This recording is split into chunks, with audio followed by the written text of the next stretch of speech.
جب تم آزمائش سے گزر کر اللہ کی رضا میں راضی ہونا سیکھ لیتے ہو، تب اللہ بھی تمہاری چاہت مکمل کرنے کے لیے راضی ہو جاتا ہے۔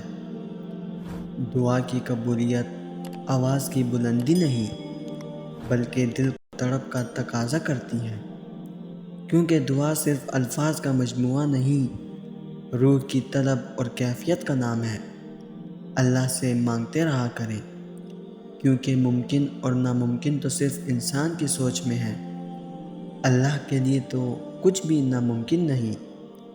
اپنا مقام پہچانیں، ہمیں خود کو خود کا اصل مقام دینا ہے، خود کو گرانا نہیں ہے۔ اپنا کانفیڈنس بحال رکھنا ہے، اپنا حق پہچاننا ہے، باتوں کو اگنور کرنا سیکھنا ہے۔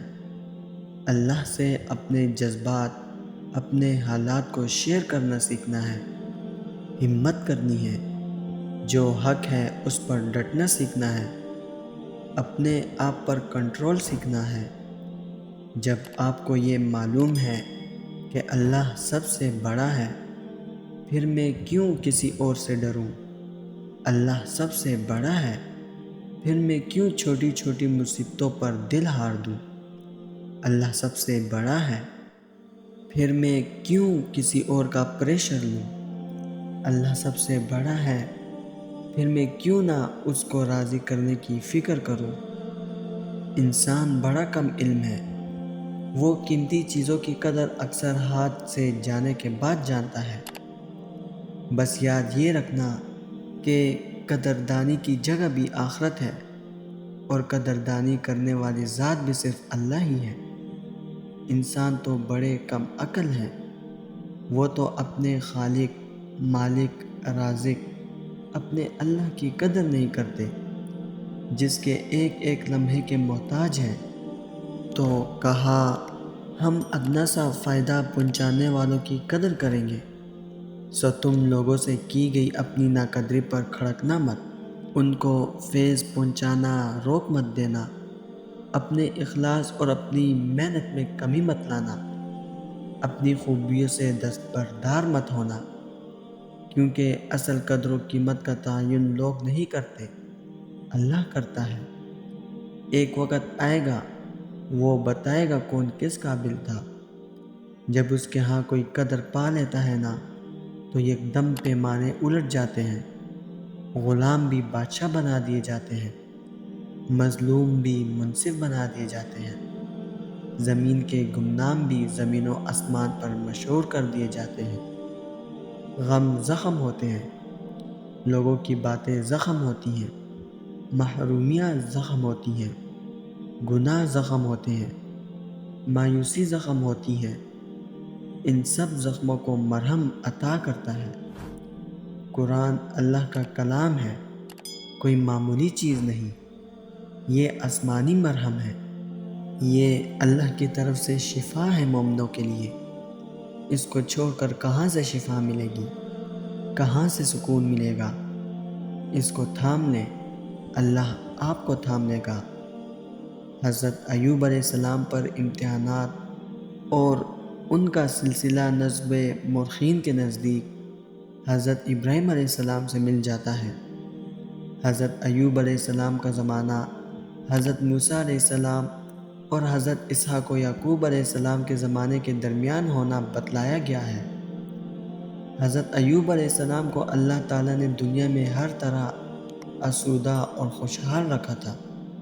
مویشی، باغات، کھیتیاں، کوٹھیاں، زمینیں، اولاد صالح وغیرہ، آپ علیہ السلام کو سب کچھ مرضی کے موافق عطا کیے گئے تھے۔ آپ علیہ السلام بڑے شکر گزار اللہ کے نبی تھے، لیکن اللہ نے آپ علیہ السلام کو آزمائش میں ڈالا۔ بحکم الہی چند ہی روز میں آپ علیہ السلام کی تمام اولاد مر گئی۔ کوئی ڈوبا، کوئی مکان کے نیچے دب گیا، کوئی کسی مرض سے ختم ہو گیا۔ آپ علیہ السلام کے تمام جانور، گھوڑے، اونٹ، بھینس، گائے، بکریاں وغیرہ سب مر گئے۔ کھیتیاں اور باغات جل گئے اور اجڑ گئے، مکانات گر پڑے، تمام سونا چاندی تلف ہو گیا۔ لیکن آپ علیہ الصلوۃ والسلام برابر صبر کے ساتھ شکر کرتے رہے۔ آپ علیہ السلام کے مصائب کا اس پر بھی خاتمہ نہ ہوا، خود بیمار پڑ گئے اور سخت جسمانی اذیت و تکلیف میں مبتلا ہو گئے۔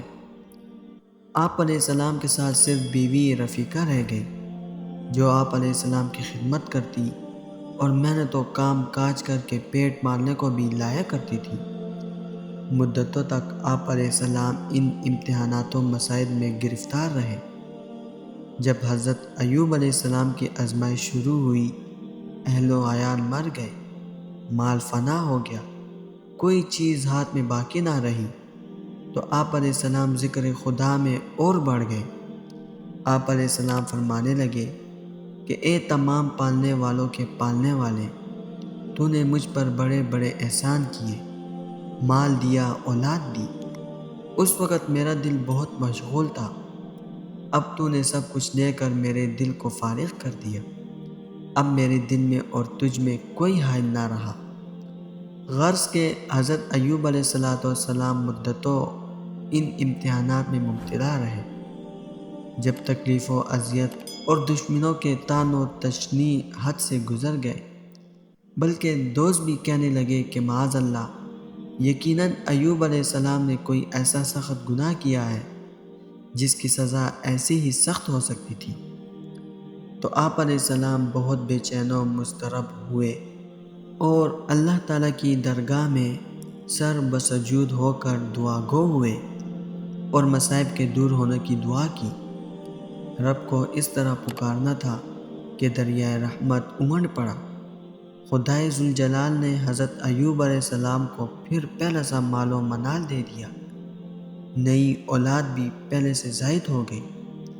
خدائے ذوالجلال نے زمین سے چشمہ نکالا، حضرت ایوب علیہ السلام اس سے پانی پی کر اور نہا کر تندرست ہو گئے۔ آن کی آن میں سارا مرض جاتا رہا، حالات معمول پر آ گئے۔ حضرت ایوب علیہ السلام کو انتہائی آزمائش اور تکالیف کے بعد تندرستی، اولاد و اموال عطا کرنے میں دو مصلحتیں بیان فرمائیں۔ اول یہ کہ ایوب علیہ السلام کی حالت قابل رحم ہو گئی تھی، اللہ نے اپنی طرف سے رحمت نازل فرمائی۔ دوم یہ کہ تمام عبادت اور بندگی کرنے والوں کے لیے ایک نصیحت اور یادگار قائم ہو گئی کہ جب کسی نیک بندے پر دنیا میں سخت اور آزمائش کا وقت آئے تو حضرت ایوب علیہ السلام کی طرح صبر کرنا اور استقلال دکھلانا اور صرف اپنے پروردگار سے فریاد کرنا چاہیے، خواہ کتنے ہی مصائب کا ہجوم ہو، اللہ سے منہ نہ موڑے اور مرکز توجہ صرف ذات الہی کو سمجھتا رہے۔ اللہ تعالیٰ اس پر نظر عنایت فرمائیں گے۔ انسان کو چاہیے کہ کسی حالت میں بھی اللہ تعالیٰ کی رحمت سے نا امید نہ ہو، اس لیے کہ مایوسی اور نا امیدی کفر ہے۔ اللہ پاک ہمیں عمل کی توفیق عطا فرمائے، آمین۔ دوستو، میں امید کرتا ہوں اس ویڈیو نے آپ کو فائدہ ضرور پہنچایا ہوگا اور آپ کے دل کو سکون ضرور ملا ہوگا۔ ویڈیو اگر پسند آئی ہو تو ویڈیو کو لائک کر کے اپنے دوستوں کے ساتھ شیئر ضرور کر دیجیے گا، اور اگر ہمارے چینل پر نئے آئے ہیں تو چینل کو سبسکرائب کرنا مت بھولیے گا۔ انشاءاللہ ملتے ہیں اگلی ویڈیو میں۔ اپنا بہت خیال رکھیے گا۔